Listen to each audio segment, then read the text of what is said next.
Morning guys. I'm just around at the base of Mount Taylor. That's the original CDT route. The alternate goes up to the top of the mountain and back down, but I just reached for the first time on the trail since Mexico 3,000 meters of elevation. You can't even see it. Can you see it now? Yay! 3,000 meters, 56. It's kind of exciting for me though.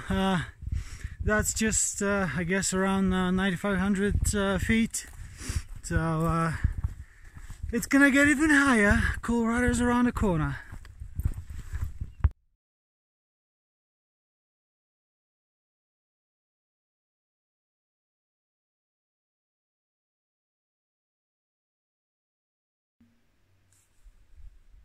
Hey guys, so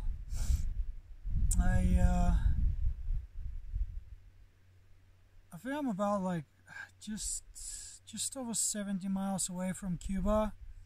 The terrain's been fine, so going around Taylor, had a little bit of snow, nothing too serious, just quite a bit of patches here and there. And it's the north face, so of course there's going to be snow out there. There wasn't really anything exciting out there today, so I decided I'm going to take you through some of my gear. I'll talk a little bit about it, as I mentioned in one of the first episodes. So today I'm going to talk about the shoes. So my Scarpa Air Crux. Let me take out those stinky socks out of it. Sorry, tree. Another pair. So apart from the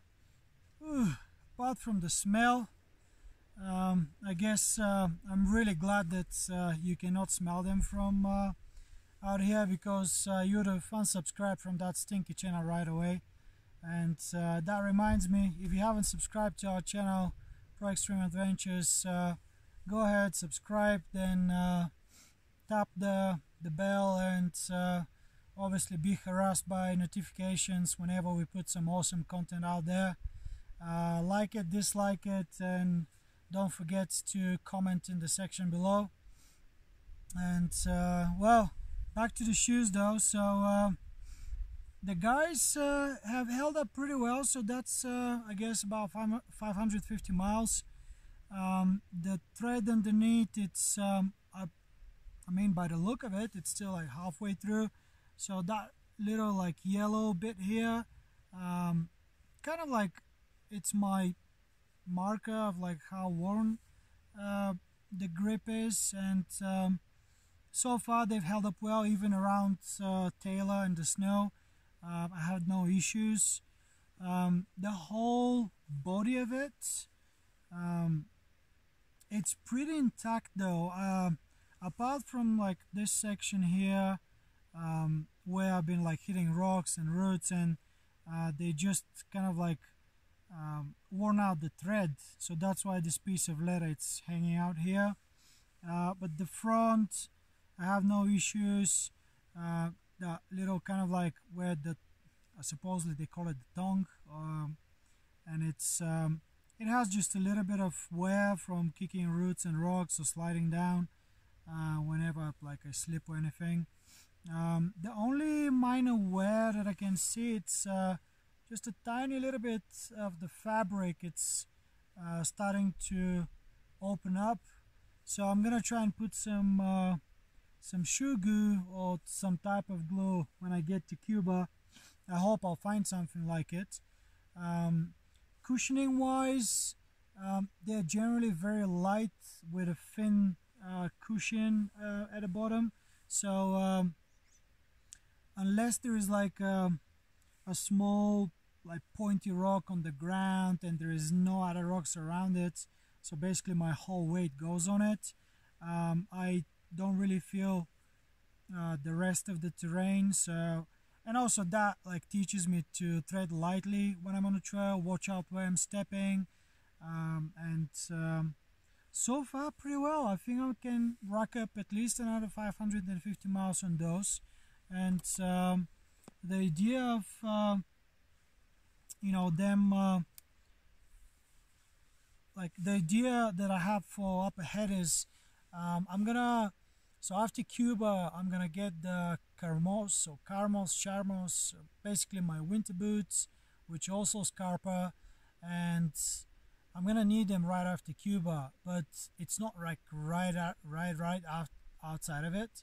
So I'm gonna keep these guys as well, and these camp shoes that I currently have I'll most probably put in a bounce box, because the idea is there will be some section without snow right after Cuba until San Pedro Mountains. Then there's gonna be loads of snow out there, so I'm gonna use my winter boots and I'm gonna carry these guys as camp shoes, and then like right after San Pedro Mountains we drop down in elevation where I'll expect not to have snow, where I'm gonna switch back to these guys and I'm gonna carry the winter boots on my back until I pass Ghost Ranch, where we go up in elevation again, and from there I think all the way until the end of Colorado I'm gonna be in snow most of the time. So that's the plan so far. Shoes have been doing great apart from the smell, but I guess everybody has stinky shoes out on the trail, so not much more to say, but Scarpa have done well with the Air Crux. Very light, durable.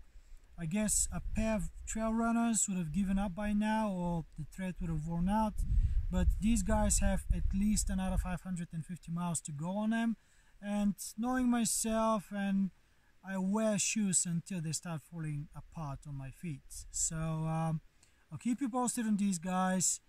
Very pleased with them, and well, I guess I made a good choice with it. So thank you Basecamp for helping out with the shoes, and well, stay tuned.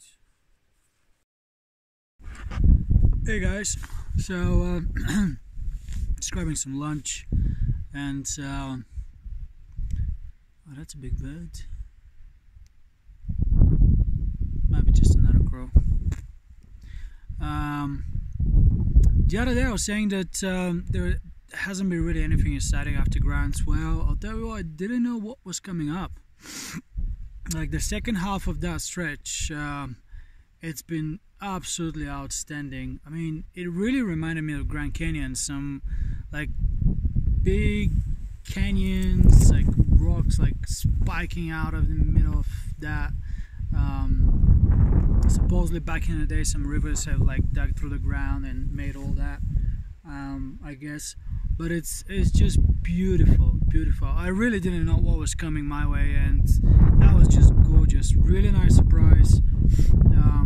I made some shots, and yeah, you'll see it. It's just gorgeous. So I'm really impressed by the Grants to Cuba section. So weather has been okay-ish. It rained last night, nothing too serious, just that constant drizzle and noisy, and there was a bit of wind. But looking good. Cuba tomorrow, so stay tuned, and I hope you're enjoying your lunch.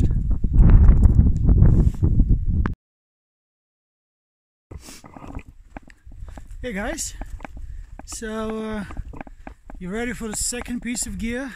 Kind of got carried away with all those gorgeous views in the last couple of days, so kind of forgot about that gear stuff that I initially mentioned in this episode.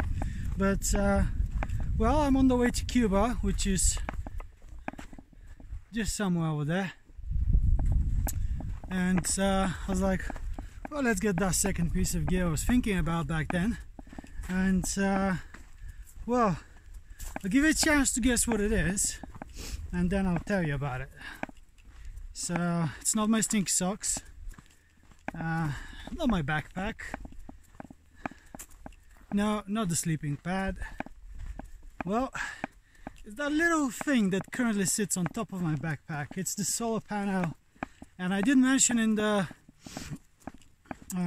preparation hiking gear video that I'm gonna tell you more about it, because I just recently bought it. I had no experience with it, so I was kind of hesitant and all that. But guys, like, it's the thing, honestly. So I'm talking facts. So I'm gonna start with the first fact is I've only used my power bank, which I brought with me. That's 15,000 milliamperes. I've had it on the PST and the AT, and I've only used it twice since the beginning of the trail, and I'm closing in on 642 miles of the CDT into Cuba. How do I do that? Well, that guy right behind me, just over there, it's called solar panel. So it's a 5 volt 1000 milliamperes charge or output. That's the maximum it will give in an hour, in a single hour. Don't get your hopes up. It won't charge your phone in 3 hours or 4 hours, depending on how big is the battery and the size or whatever the fancy gadget you get out there. But I've been absolutely stunned. So the 2 times that I've used the power bank were, so once in Silver City when I was at Charlie's place and I could not find a socket nearby. Like, I was in his house, there was a socket somewhere, but I was just lazy to look for it. You know, I just plugged my power bank in to charge my phone. So that was the first time, and that's not on trail. It's obviously not on trail. The second time was one morning. My Garmin watch was low on battery. It looked kind of thick, overcast outside, cloudy, and so I decided, no, I'm just gonna give it a little bit of a boost in the morning with the power bank, and then as the overcast clears up, or maybe I'll see the panel might charge, then I'll switch back on. So these were the 2 times I've used the power bank, and I think I've only charged the power bank once. It wasn't even drained at the time, I just topped it up. Throughout the rest of the time, Mr. Solar Panel, every day it sits on top of my pack. It hasn't been much rain, I guess. Just yesterday, a little bit more, and then like very, very slight drizzle, so no issues. And you know what? First thing is I hook up my watch to charge in the morning, and that pretty much gets charged in about I think 2 hours. So here it is. It's currently charging, and if I just unhook it, see how it changes the display. So now it's back on, and that's all. See the lead coming out? There it is. That's the panel working. My phone, that takes a little bit longer though. But if I think about it, I really have never rolled into town without a full battery to indulge on the Wi-Fi when I get connected. Speak to my girlfriend, my family, friends, upload those videos for you guys for the vlog. I hope you like it. Надявам се, че българската аудитория ги харесва. Ако някой има проблеми с езика, да пита, да коментира, ще отговаряме. Yeah, the phone does take a little bit longer, but well, what else is there to do though? I keep it on airplane mode. Brightness, it adjusts automatically. And I generally only use it to take the videos, photos, the gut hook application for navigating, for water sources, etc.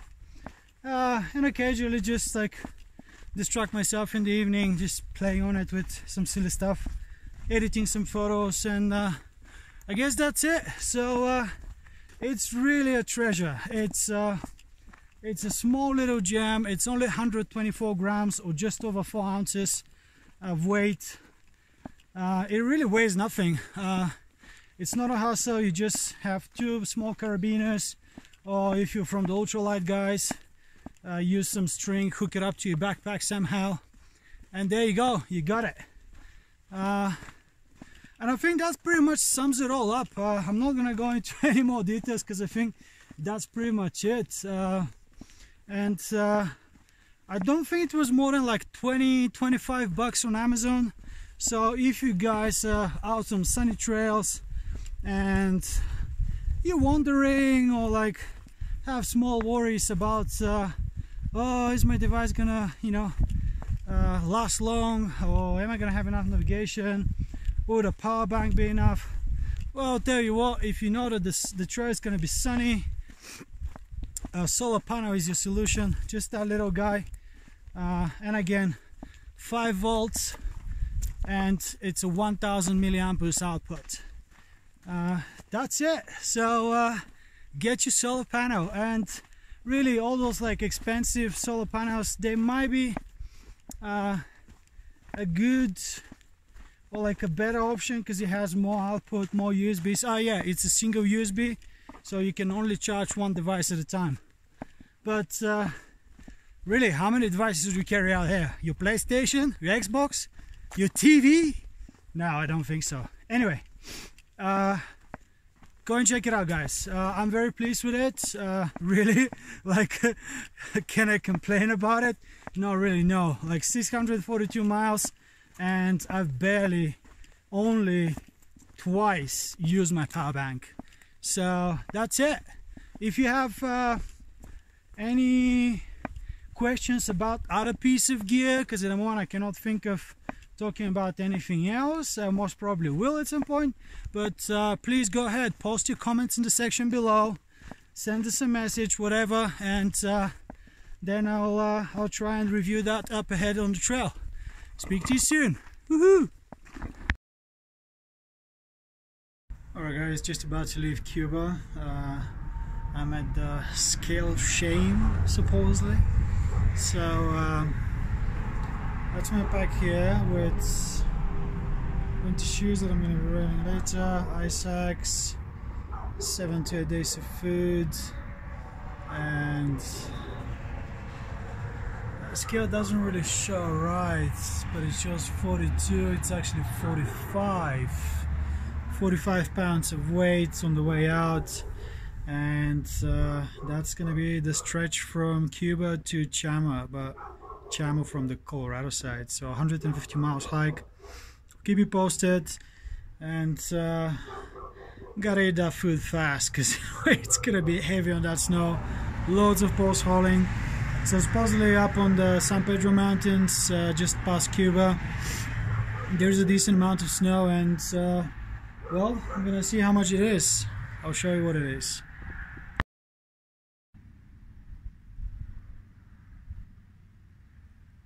For some time in Cuba, the Rebel Roast.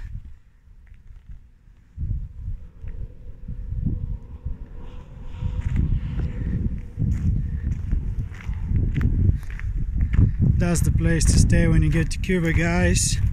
Vince is an awesome dude. There's picnic tables, you can sleep in the buses. There's a grill and barbecue there. More stuff around here. Or you can check him out and see if you can get inside those rooms in there. Nice and comfy. There's a big teddy bear to hug.